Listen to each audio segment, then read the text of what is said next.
Hey folks, welcome to a special Battle Pass edition Q&A. We recently hosted a surprisingly well-attended digital conference on Battle Pass, and we actually have the speakers from that event here with us today. We've got Giovanni Ducati from Scopely, Alex McMillan from Social Point, and we also have Jeff Witt from J. Witt Consulting. So guys, I have to say I got incredible feedback on the event that we had, and we seem to have a lot of interest in follow-up events as well, but the focus of our discussion to date is going to be on some of the follow-up questions from the events and talks. There were about 25 or so follow-up questions, but in the interest of time, we couldn't cover them. So I thought we could just have this session today where we go over, let's say, the top 10 questions in the interest of time and answer a lot of those outstanding questions. But before we start, maybe we just do real quick intros. Actually, maybe starting with you, Jeff. I've been in the industry for over a decade now, mainly with mobile free-to-play. And for the last 4 years, I've been consulting on everything game design. I love panels like these because it allows us to really break down features and learn what works and what doesn't. Okay. Alex? Yeah, well, hi. Well, so my name's Alex. I've been in mobile for not quite as long. It's been 6-7 years now. Coming in from more of an analytical kind of like monetization background, and I'm currently working at Social Point, and I'm in charge of Monster Legends and a few other things. Giovanni? Hi, everybody. My name is Giovanni. I'm a director of product at Scopely, and prior to Scopely, I was at Blizzard for a couple of years, where I was focusing on Hearthstone and esports. All right, then let's jump right into our questions. So we've got 10, and the first question is, how is Battle Pass doing in some of the casual games that we discussed? And in that event, there were some names that were brought up like Idle Miner, Playrix's Match 3 games, and games like that. So what do you guys think? Well, so, in a lot of these casual games, oftentimes they'll have a lot of events running, and, really, there's no compelling reason for players to do all of them. They're just there to focus on, to shake things up. And so the good thing about Battle Pass in those cases is it could actually motivate you to play those events that you otherwise maybe wouldn't, just to progress within the Battle Pass. So I think for casual games that rely a lot on events to kind of keep players busy day to day, having a Battle Pass as a sort of centralized meta for those players could be beneficial. I don't have any sort of KPIs that suggest that this is the case, but I could see it happening for sure. Yeah, I can also weigh in, and just in terms of revenue, like the talk that Giovanni and I gave was on the tale of two cities, meaning that implementing Battle Pass can have different results based upon the type of game. And so we saw Clash of Clans in particular had a pretty big increase in revenue. So just looking at revenue, like Clash of Clans versus Clash Royale had big revenue impact. But I would say the one that stood out to me, the game, I guess you could kind of consider casual, is Miniclip's 8-Ball Pool. If you look at, since they introduced Pool Pass, just by revenue, it's basically gone crazy. And so the key takeaway there, whether it's a mid-core game or a casual game from my perspective, is what is the type of economy or the type of monetization system for the game. And so for games where you introduce a Battle Pass, you can give out a lot of rewards, where you've got more of a consumables-based economy. Those are the type of games I think where you're going to be able to monetize your users against the Battle Pass, but then also drain your economy of the rewards that you give out for the Battle Pass. But I don't know if you guys have any other thoughts in terms of some of the other casual games and Battle Pass in those games. You're right for 8-Ball Pool. So for Gardenscapes or a Match 3, for example, you could tell that the Battle Pass is working if players are using more of those consumables to help them win more matches to complete the events so that they progress in the Battle Pass. So it's all about whether the Battle Pass is actually syncing more of the stuff that you want players to use to complete their matches. And casual games will just have to look at how their player inventories are decreasing if the Battle Pass is implemented. Okay. So if no other comments, the next question. For games that cannot give lots of non-economic rewards, so meaning for games that give, I would assume, cosmetics. Is Battle Pass a good idea, or should they skip it altogether? Yeah, I'm happy to give a first view on this one. Starting from what we discussed last time in the Clash of Clans versus Clash Royale presentation, Yep. Battle Pass, or the effectiveness of Battle Pass, depends on the ability to have a deep and scalable economy. So from my point of view, as long as these two conditions are met, Battle Pass should be sustained. However, I think it's really hard to imagine that there is nothing in the game that can be given to players that they find it worthwhile. So if you think about perks that can improve the quality of life of players, that are all, or improve their gameplay experience overall, there must be some. And for example, in clans, we talked about the 1 gem donation. I don't think players would pay for that, but that is a perk that is meaningful and effectively adds value to the Battle Pass. It's basically a non-monetary value. So if you find 3 or 4 of these things and you add them into Battle Pass, you can give fewer economic rewards. If you really cannot find any, which I doubt it, but if you really cannot find any, and you're only forced to give power and economic rewards, on one hand, your solution space could be more limited. But then the question becomes, is Battle Pass a good idea for your game altogether? And so the question becomes, is there any IAP cannibalization from Battle Pass? And secondarily, are the engagement retention benefits from Battle Pass enough to offset any potential IAP cannibalization? I think, as Joe talked about in the presentation we did last week, you should see Battle Pass from an LTV standpoint, and therefore really consider the retention and engagement benefits more than the short-term revenues. But I think you don't want to make it, you don't want your Battle Pass to not have anything or not have any non-economic reward, because then you're basically forced to give too much value. So you really should find something else to beef up its recipe. Yeah, I mean, I feel like you got like the different like sides of, like we all represent different like point of view, so that's pretty cool.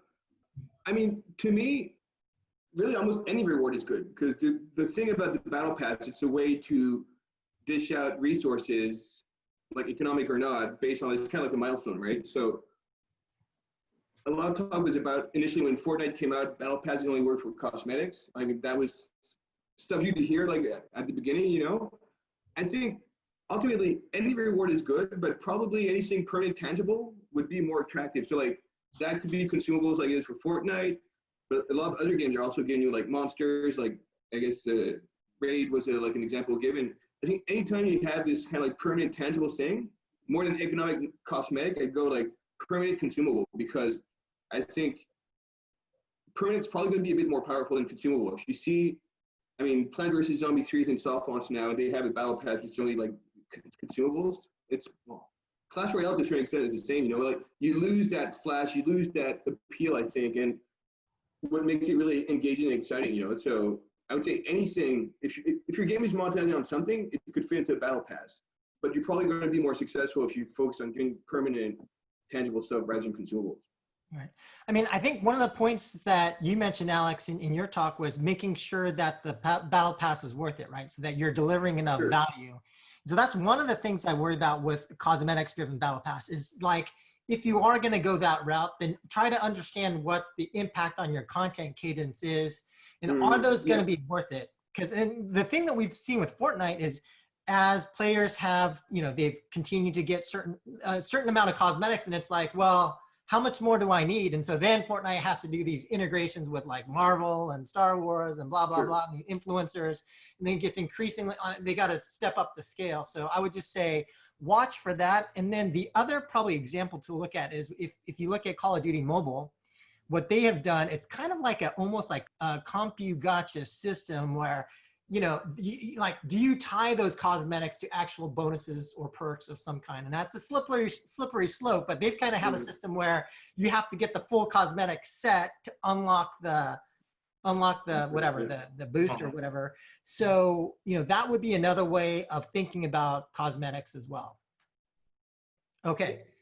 Any other comments, or should we move on to the next question? Yeah, well, I would just say that, I mean, economic rewards are going to be just more valuable than cosmetic. I mean, I think maybe whoever asked that question may have been focusing too much on cosmetics because that's what Fortnite did. But Fortnite doesn't have stats in the game that doesn't have a stats meta that they have players follow. But just like everyone else said, you just have to be careful that you're not giving out too much value for the money that you're charging for the battle pass compared to your other sales. Otherwise, you will cannibalize your own monetization. Right. Yeah, it'll be interesting to see what the raid did or what the implications for raid's economy were. I mean, Jeff, you talked about how their first battle pass was very generous, and hence my point on, hey, if you give out too much value, sure, there's a cannibalization impact, and then it becomes, okay, are the benefits from the boosted engagement and retention more valuable than the potential hit that we're taking on IAP? I mean, in the case of raid, I could tell you it definitely was negative for two reasons. One is you see a clear dip in their revenue during the battle pass on App Annie. Also, the fact that they haven't run a second season since April, where their first season ended. That's telltale. Exactly. But that sounds like something you could fix with balancing anyways. Like instead of getting like 6 like perks all at once, I mean, you could spread things out.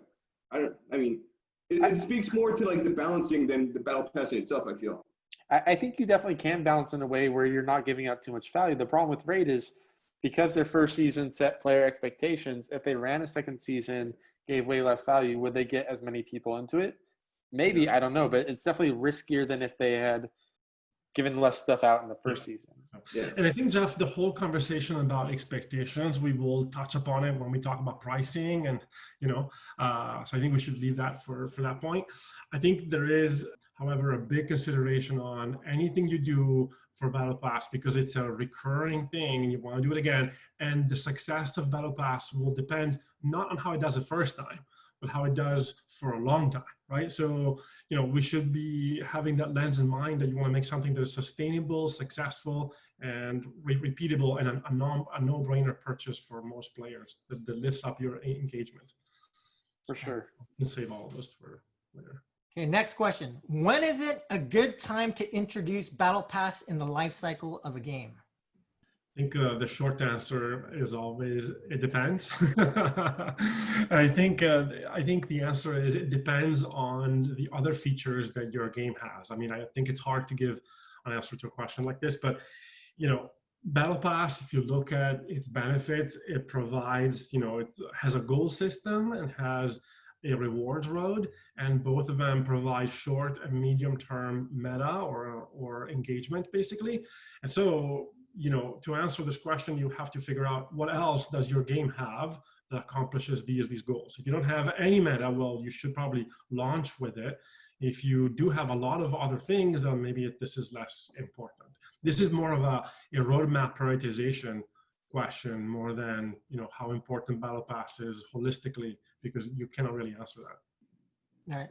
There may be one consideration in terms of also if you view Battle Pass in terms of sale, and I know we had some discussions around that during the event, but if we go into a highly recessionary, depressionary environment, depending on how the economy winds up going, then I do think that introducing something like a Battle Pass to basically increase conversion and decrease ARPU and giving more value to the player, but making up for it by conversion, I think Battle Pass is a great vehicle for something like that.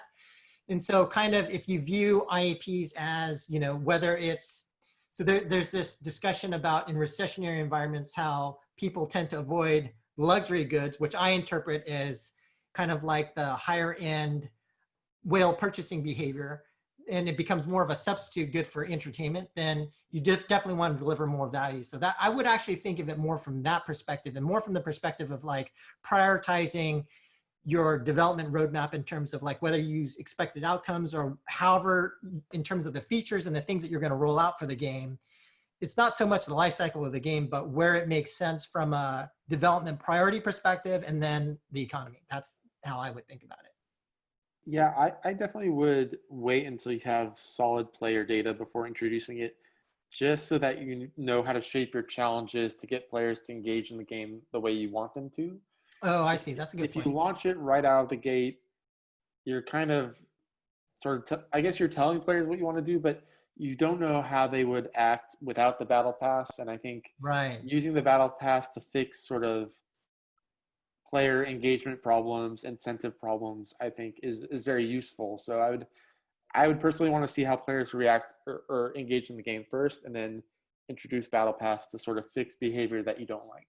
Right. So actually, Jeff, to your point, I think I stand corrected. I would actually do what you're suggesting, which is get a baseline of data first and then introduce. And it could all happen in soft launch, right? Like you could get all that data in soft launch if you want to, then introduce battle pass in soft launch before hard launch. But I definitely want at least a small period where you're. But life cycle does matter in the sense that you should get some data first. I totally agree. All right. Next question. So now we're going to roll into pricing as a topic. And so the first question around pricing is, how do you decide the price? Should you change it? And then would you test it? And how would you test Battle Pass pricing? Yeah, I had a pretty strong point of view on this last time, and I want to be able to articulate it a little bit more clearly. So I think pricing is tricky because once you set it, it's done, right? And changing it afterwards changes expectations, reactions. If you increase it after, it can cause an outrage, right? If you decrease it, players could think, oh, you know, we pushed them and they lower pricing, and that's not a place you want to be in anyway. I think when folks think about what's the right price point, they fall into the trap of thinking it as an optimization question between how do I make it low enough that you optimize conversion, and how do you make it high enough that you get a bit of an uplift in terms of revenues. I think that's the wrong way to think about it, because in the end, it rests on the assumption that Battle Pass is primarily a monetization feature, which I think is not. It's primarily an engagement and retention feature, which also has a conversion potential benefit. So I think you get a better bang from your buck if you make it low enough that it becomes a no-brainer purchase and you get as many players as you can on it.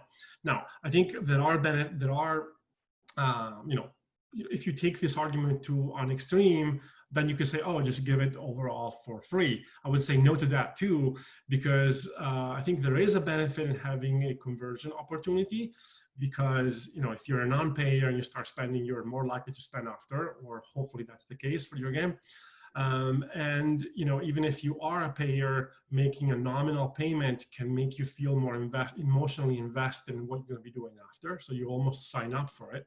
So I think the point is, just like the Clash of Clans team did, the pricing should be low enough to, like the $5 number sounds great to me, to maximize breadth of conversion. And again, you'd have to leave on the table the thoughts, oh, I could be making a couple more dollars if it were 10 or 12 or 8. And again, as I was saying earlier, you should really think about it from the point of view of, okay, will players want to buy it again after? Is it a no-brainer purchase that players want to make on a repeated basis? Because then you get all of the benefits in terms of retention and engagement on a repeated basis, which will lift up your LTV to the point that it will be much more than the value you get from the delta dollars from 5 to 8 or something. I mean, I can have like the opposite point of view on this one, I guess. I mean, going back to the previous question, like when the life cycle, like for example, we wouldn't be asking that question about an offer. Like when you launch an offer in a life cycle, well, you have offers from the start, you know, and I think ultimately the Battle Pass is a tool. You could maybe use it to try to guide people towards engagement more, monetization more. I think you have potential for both, you know. As far as monetization goes, I mean, I've seen a lot of good things like working directly with that, like on the monetization front. And as a general rule, Battle Pass or not, I mean, testing to me is always the way to go.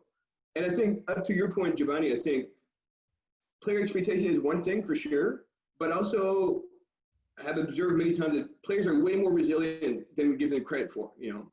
And we could start off with something, it's probably better to start high, go low. But I think in general, testing is going to be better for you all the time, because you'll be able to land on like, what is the right price? How do you get to maximize the value for that, you know? So I think in general, Battle Pass or not, if you have a price in your game, you probably want to be testing that out, because the odds of you getting it right from the start are pretty slim, you know? Yeah. there's one point what you said that I don't fully agree with. Like, I think testing, when it comes down to pricing, could make players feel like you're reaching for their pockets. And I think that could have long-term value destruction from a brand loyalty standpoint. So, if your game is a small game that players don't have a lot of emotional connection to, fine, you can test anything you want. If you have like a AAA title, I would be very cautious on doing all sorts of price testing, because players will be like, oh, this is the brand I love and trust, and now you're like playing me to see if you can get one more dollar. I wouldn't, I think it's I could consider pricing, testing the price in a case by case situation. Yeah, it's great. We've got some controversy here, and it's, I think, perfect if we don't completely agree. And Giovanni, I will push back a little bit on you too, in terms of like, I would say that I actually do think it's valuable to do some optimization in terms of pricing for like progression-based games, right? So if you're like, kind of like what we talked about in our talk, if you've got a game like Clash Royale where you are pushing players forward in progression based upon the battle pass, then I would probably be really interested in seeing, like, in terms of your payer buckets, what you will see is like, you're going to see a downward shift. And so like, what would the impact be from, an ARPU curve perspective, or, basically having the higher conversion and lower ARPU, just understanding what that impact would be, because, that could have an economic impact on your game. So that's one thing I would probably at least want to try and measure. Although I guess you could make the argument that, the higher engagement certainly would longer term be better for your game as well. But yeah, I do think that the trick here is trying to understand.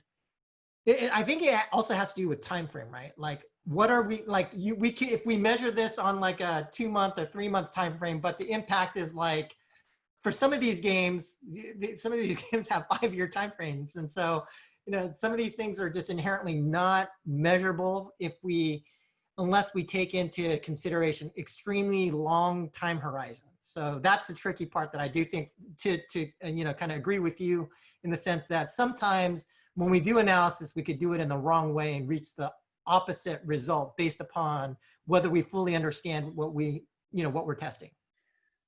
For me, this is where Battle Pass and subscriptions really kind of are very similar, in that you could, any sort of testing that games are doing now for subscriptions probably can apply to Battle Pass, because essentially what you're doing is one cost for an aggregate amount of rewards.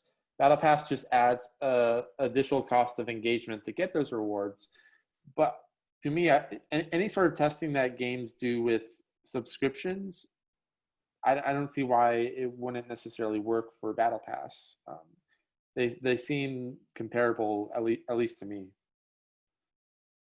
Okay.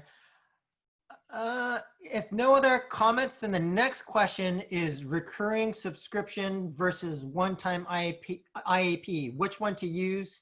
And is there a difference for this issue based upon genre? I don't know if there's a successful subscription IAP out there to begin with. Like, I mean, if you look at the mobile market, nothing really successful comes to mind, like, so, I mean, just based on that, I would probably say I'd be super cautious to like move forward to subscription, unless you have something really compelling moving you in that direction, I will say that maybe, I don't know, maybe that's an opportunity as well, because I have seen a few games where a pretty meaningful amount of revenue comes from subscriptions, like 20-30%. But I totally agree with you, Alex, that I haven't really seen a lot implement this. So maybe that's an opportunity, or maybe it's, but when nobody else is doing it, we should be worried. I think you really have to look at what the challenges for the Battle Pass are going to be. Like, if it's something that players are guaranteed to do every day, it's probably safer to do a subscription.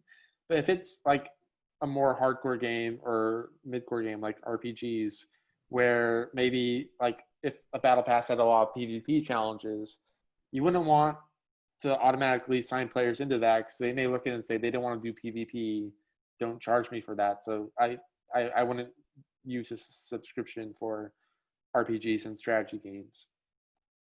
Yeah, I have a similar point of view to my prior answer. I think subscriptions to me feel almost like a shady tool, because if you look at the amount of money on subscriptions that comes from people forgetting about them and then this thing making money over time, it's not a good feeling when that happens.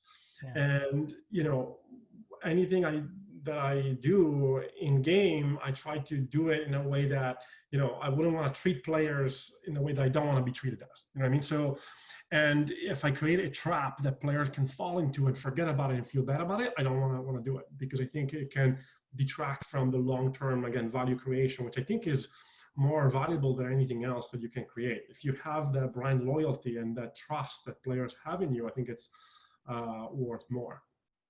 I think that's a good point, Giovanni. Like, people will continue to download Supercell games because you can always trust Supercell, and so yeah, I mean, so to the extent that you create great player experiences, that is true.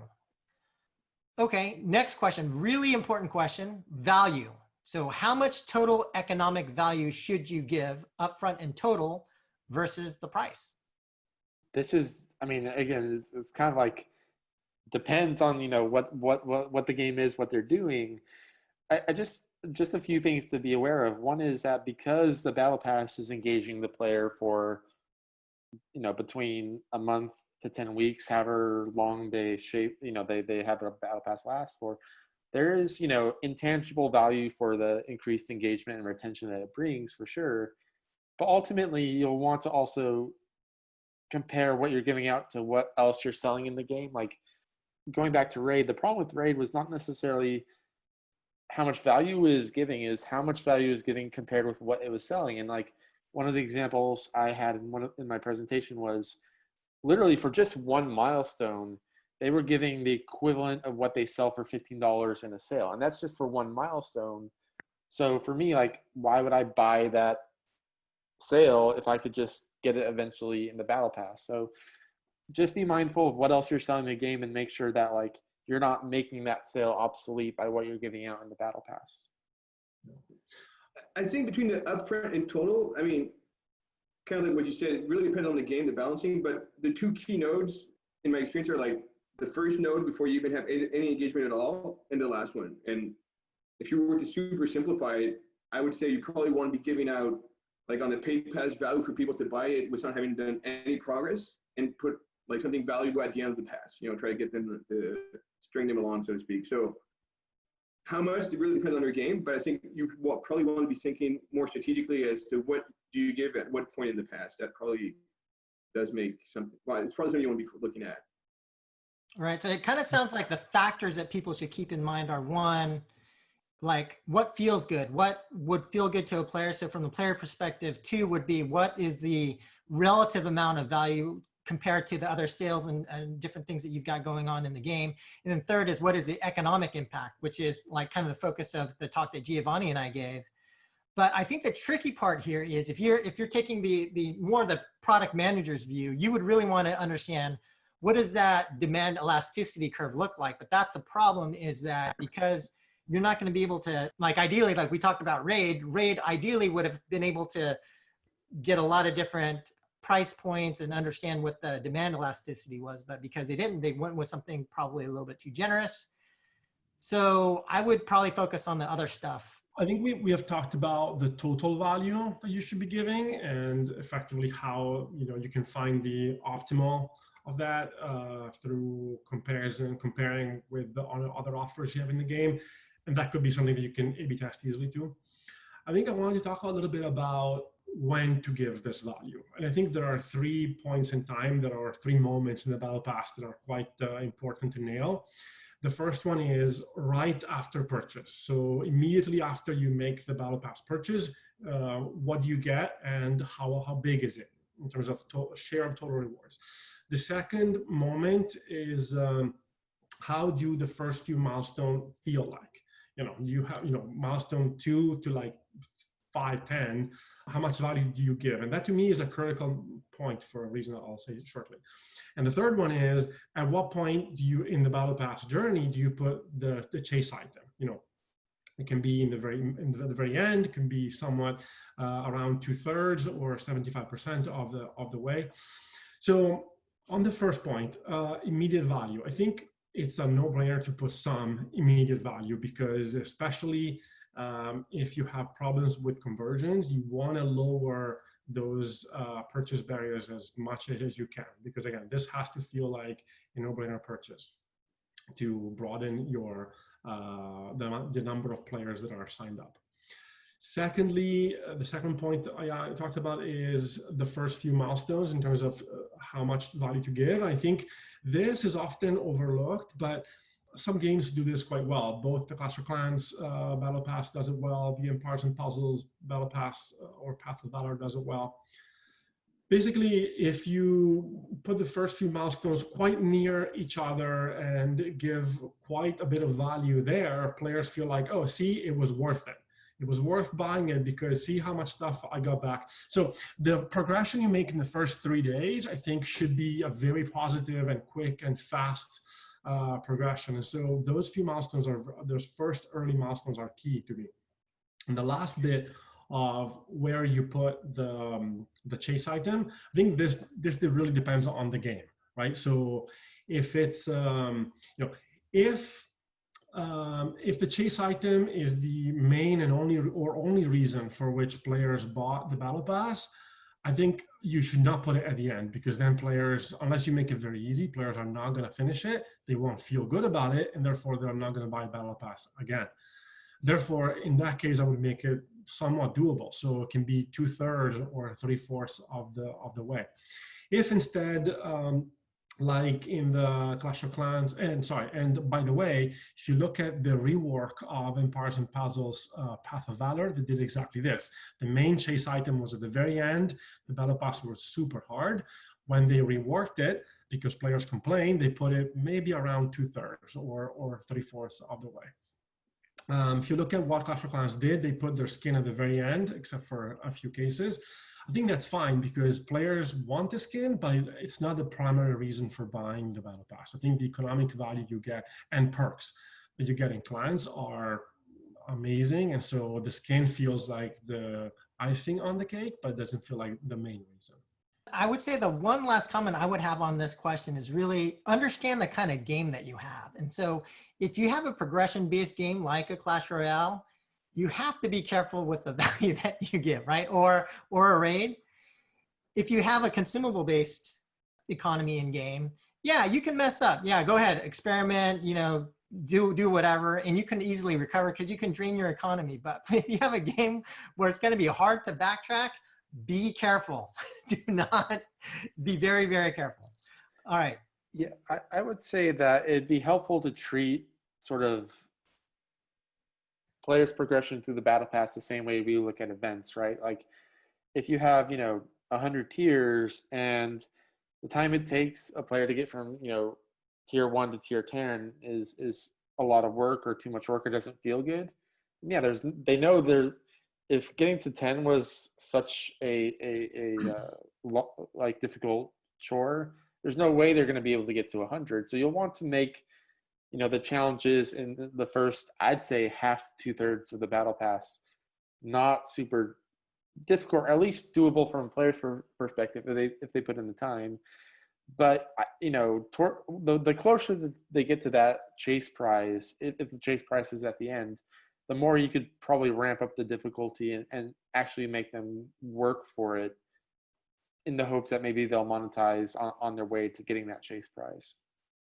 Well, one way that you can also do this is to segment your battle pass. You can segment the goals, you can segment, not the milestones because that's immediately obvious, but I think some segmentation of what live ops goals you can get, and maybe not the points because that's also very visible, but if you're a high engaged player, you can really finish it very fast if you make it too easy. And if you're an early player, you can feel it's a daunting challenge and therefore you won't buy it again. So what do you guys think about potentially the opportunity to segment it?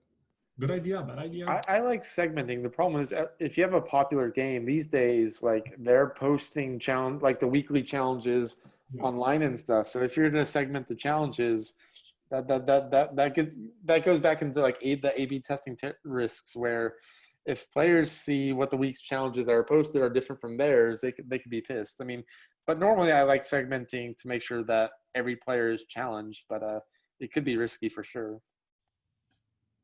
Okay, so moving on to a different topical area, tactics and optimization. And the first question here is duration. How long should Battle Pass be? Is there a max, and are there differences by genre? I guess your content production depends. Like if you're releasing if your RPG game was like a character, like then probably you have to like take into account your production times. But I feel like I'm the more, I'm not gonna say pragmatic, but like more maverick of like the bunch here, because when it comes to testing, when it comes to releasing, the reality is the shorter the battle pass, the more often you could have one out there, you know. And chances are, if you have the right, if you're optimized right, you probably would benefit from that. So I mean, but it really gets down to like, what are you giving? If you're just giving consumables, then you have to tie into something meaningful. And like, is that something meaningful, like an event? Is it like a list of challenges that last for a week, a month, whatever? So there's no recipe for that, but the thing that's for sure is that if you have meaningful loops, the shorter the loop, the more you're going to be able to have those battle passes out. Again, if you use it as a monetization tool, you know. Yeah, I feel like that's the way that a lot of people are coming about their battle pass length, is kind of starting from the production side and seeing what they need to deliver and then working backwards. But I don't know. I don't have a good answer. I think there's another component, right? I think when you're telling players, oh, sign up for this because it will last 2 months, 3 months, it feels like a long time.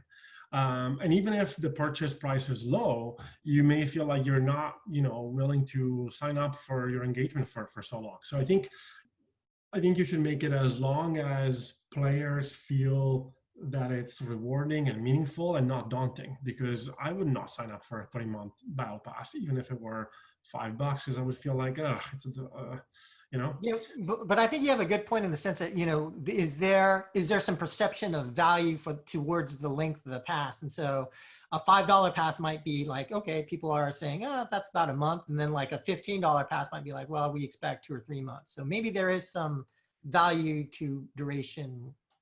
Yeah, and then there's also the value to the developer, right? Because of course, if you can make players sign up for a long time, then you get the retention benefits. And if you have a 2-week battle pass, you're not gonna get them, or you're not gonna get them as much, basically.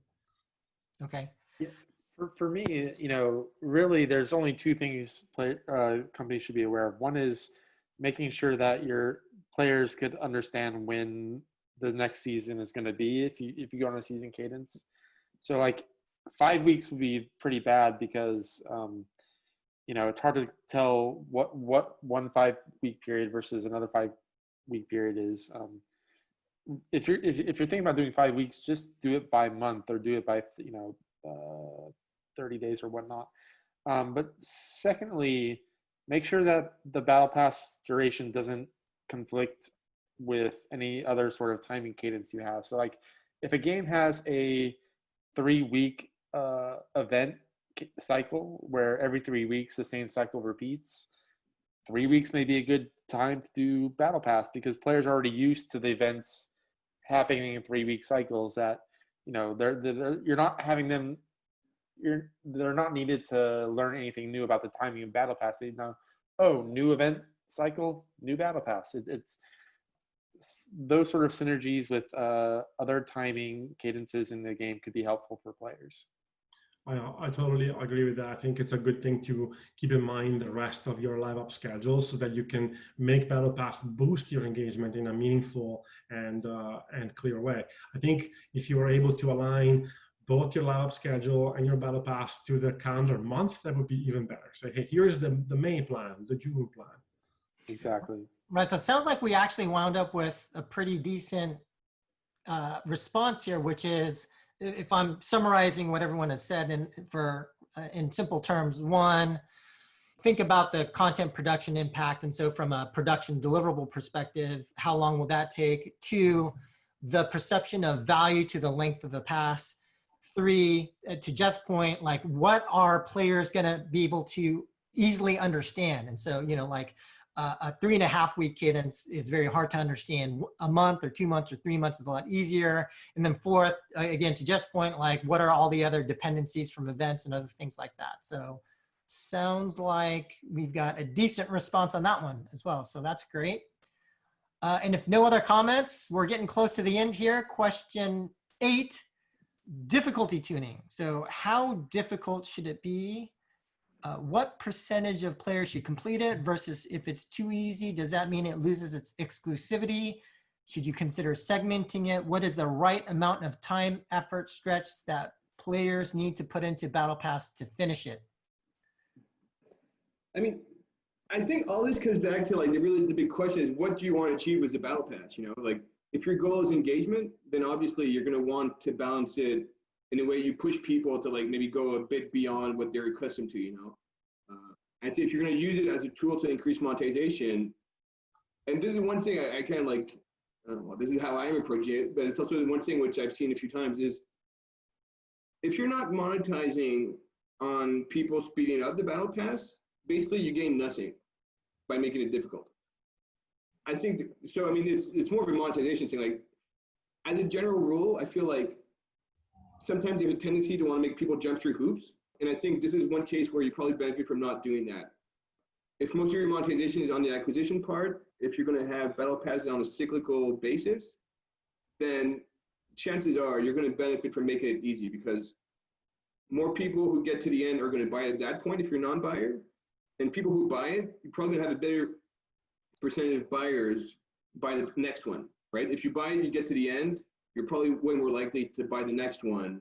If you buy it, you end halfway through, you're not going to buy the next one coming up. So I would say unless you benefit in some way from making it hard, I say once people are willing to spend money to give you, like to acquire the battle pass, I think that should be your goal. And I think if that's the goal, like make it rewarding, make it easy to get.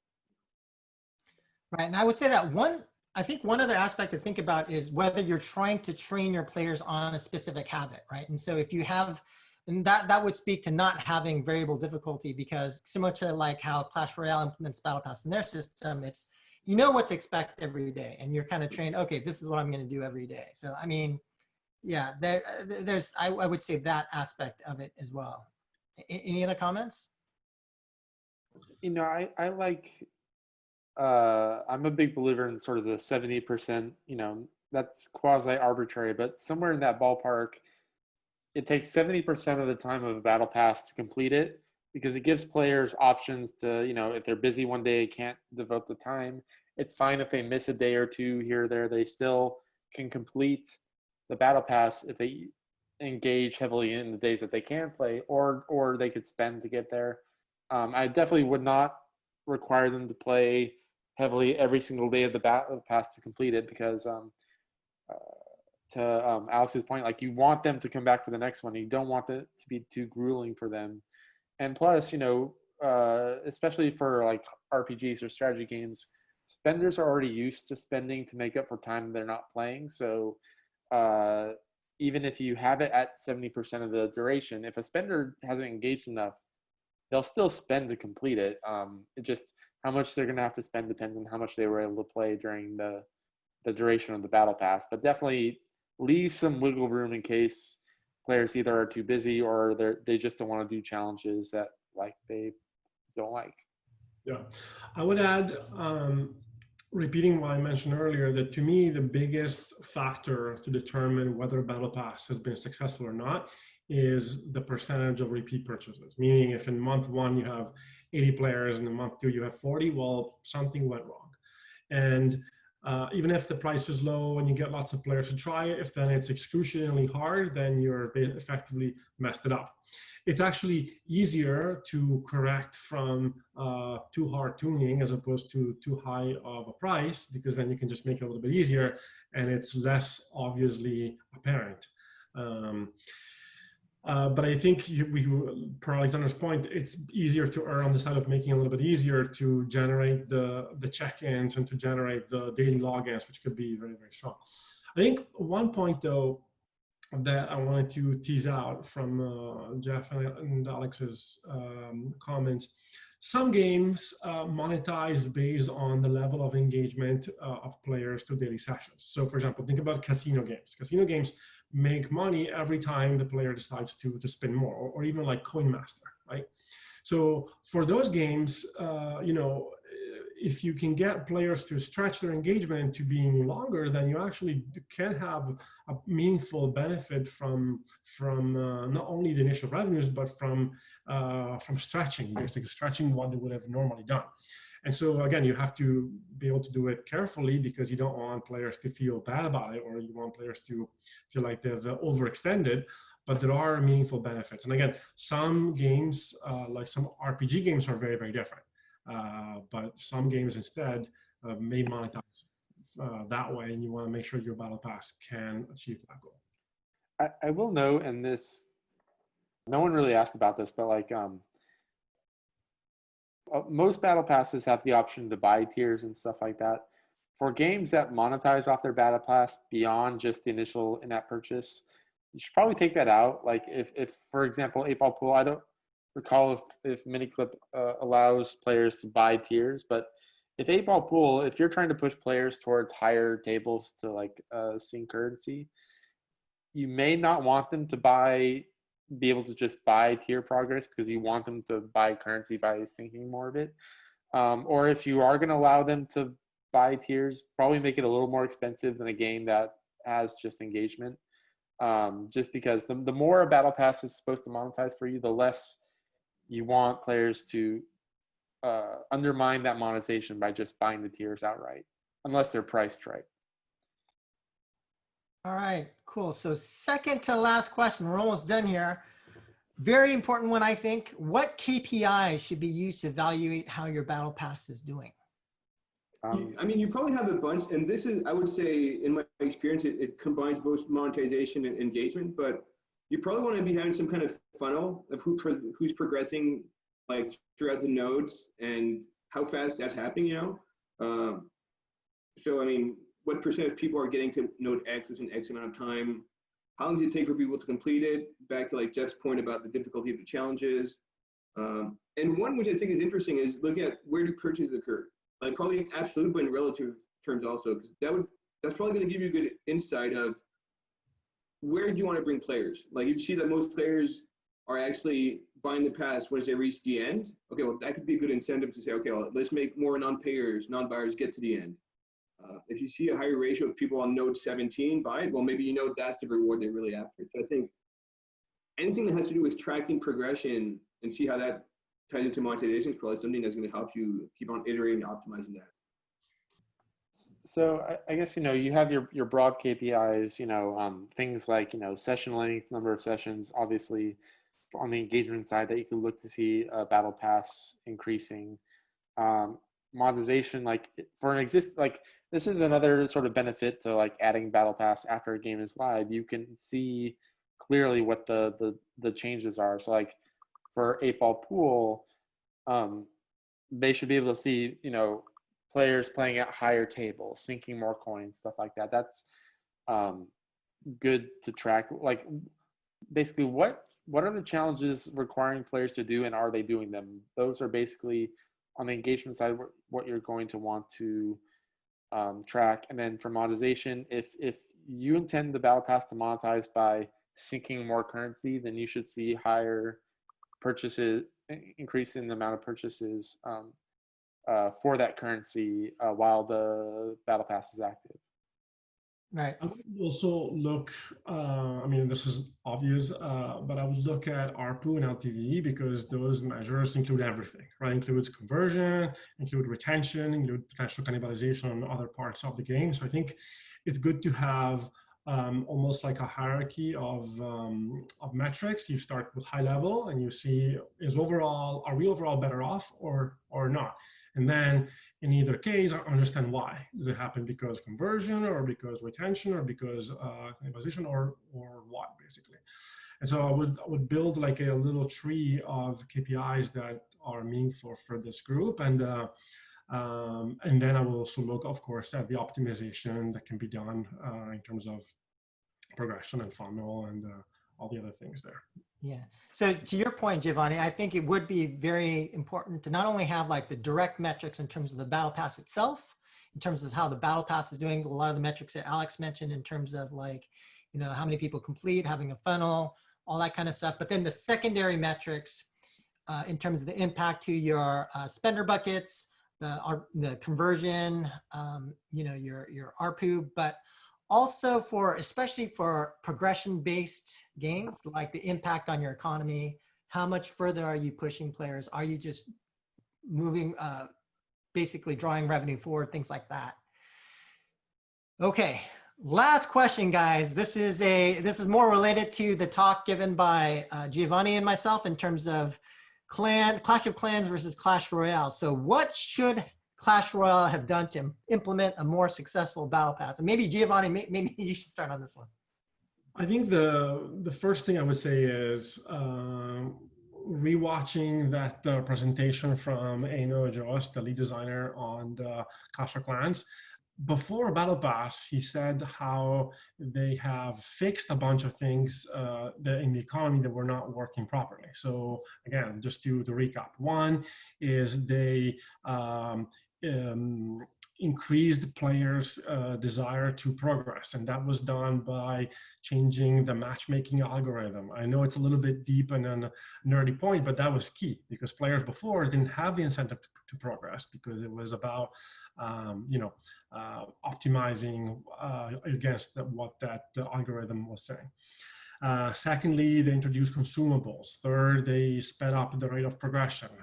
Third, they flattened the curve. Before it was very, I'm talking about the upgrade cost curve. It was a very exponential curve, and therefore players had lower incentives. So basically, the first point is go back to your economy and fix that economy. We talked about how Clash Royale's economy could be deeper, could be more scalable. And so the first thing I would do is go back there and fix all the things that you need to fix. And again, to me, the number one thing that should be fixed is the fact that cards don't move past a certain threshold. Once you maximize them, it's basically done. And because the game is so hard, you're not able to, you don't have incentives to play with multiple cards. And so the second thing, still on the economy bucket, is create more of a need for players to go broad. Somehow Clash Royale has not been able to introduce alternate game modes that provide the incentives and the excitement for collecting more broadly. They tried with Clan Wars and somehow that didn't work. To me, that would be an interesting conversation to be had, like, you know, why Clash of Clans was able to see such a major uplift with social and Royale wasn't. That's a separate point. And so once those things are done, then look at Battle Pass itself. We talked about how Clash Royale's Battle Pass was disproportionately more generous from an economy standpoint. And so, you know, I would first find other perks that are meaningful to players and improve their quality of life without doing damage to the game. I think in the presentation we had last week or the week before, I called out as a question that removing sessioning by making the crown chest not daily anymore, but you know, a free-for-all or whatever, to be accessible whenever you want, being potentially dangerous. So I would add perks that are good, improve quality of life, and I would also fix that economy. So lots to do, but I think again, focusing only on Battle Pass is probably the wrong starting point. Well, I mean, I'll jump in. I mean, my comment is going to be super short, but I think it speaks to a lot of stuff we were discussing today. It's like basically Battle Pass, it's a monetization feature, but you can't fix a broken economy. And I mean, I'm a huge fan of Clash Royale when it's kind of like the innovation brought with the gameplay and all that. But I think that game made a lot of money despite it being like a really very poorly designed economy. So, I mean, so kind of plot black. Let's put things into perspective, you know, but I mean, you're never going to change decks in Clash Royale. It comes to a point you're not going to spend $200-300 not even rank up one of your cards by one level. Then you reach a point where you're maxed out. So I feel like is probably very good to monetize very early in the funnel, the first few leagues, but after that, you got nothing to buy and spend money on. So Battle Pass or not, it's going to be really hard to monetize progression beyond, like, I don't know what arena it is, but like 8, like tops, I'd say, you know. Yeah, I think we have all felt it. The initial excitement from the fast progression, the leveling, you're like, okay, done. Yeah, so there's a route that Clash Royale could have taken. I don't know if their players would let them based on player expectation, but you can imagine Clash Royale doing two things. One is having like a unique card or set of cards along the Battle Pass sort of reward schedule, so that engaging in the Battle Pass is the only way to get those cards. I don't know if players would. I don't think players would like that, but that's what they could have done. And if they tie that to progression being tied not to earning crowns, but to opening chests, I think it would have monetized way better. You can imagine if like Battle Pass points were earned by opening chests, whether it's, the time chest from winning matches, from the chest you get from getting, 10 crowns, buying chests.